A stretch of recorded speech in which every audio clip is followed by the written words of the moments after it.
vamos facetar. Estarei colocando 48 facetas na coroa da pedra, mais a mesa.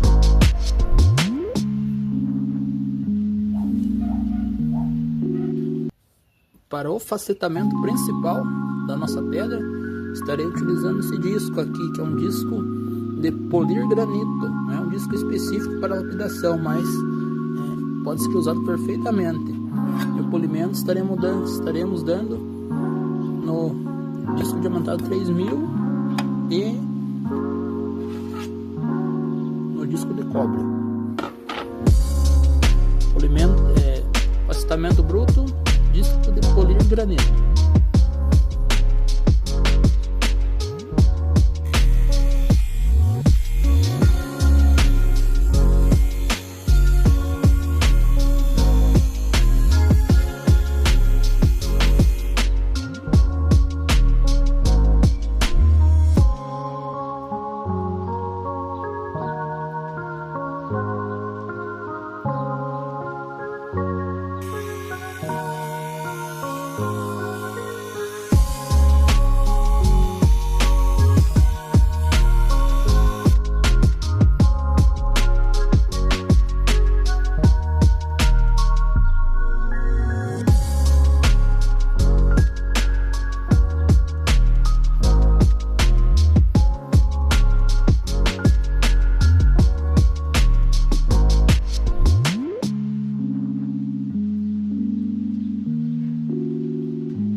Chegamos à hora do polimento, meus amigos. O polimento será com esse disco de cobre e o óxido de cromo.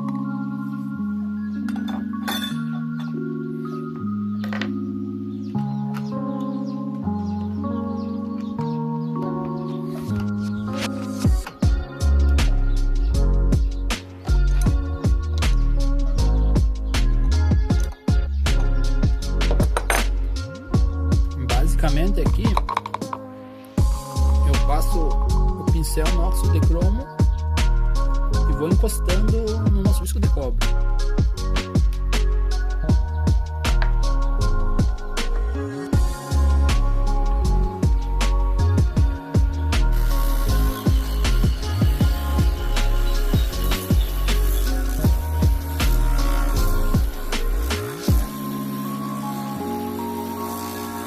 E eu dou polimento em alta rotação mesmo. O pessoal gosta de baixar a rotação.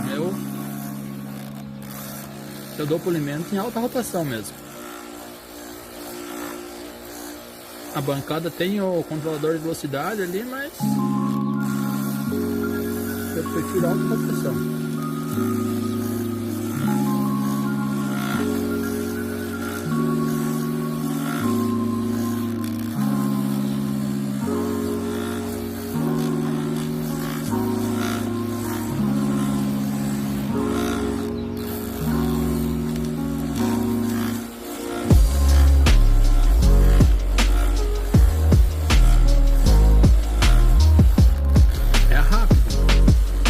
Eu já tenho 6 facetas polidas. Na verdade, tô polindo a sexta.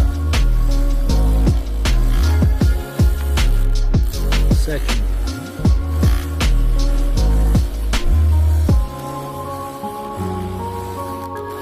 8ª e última.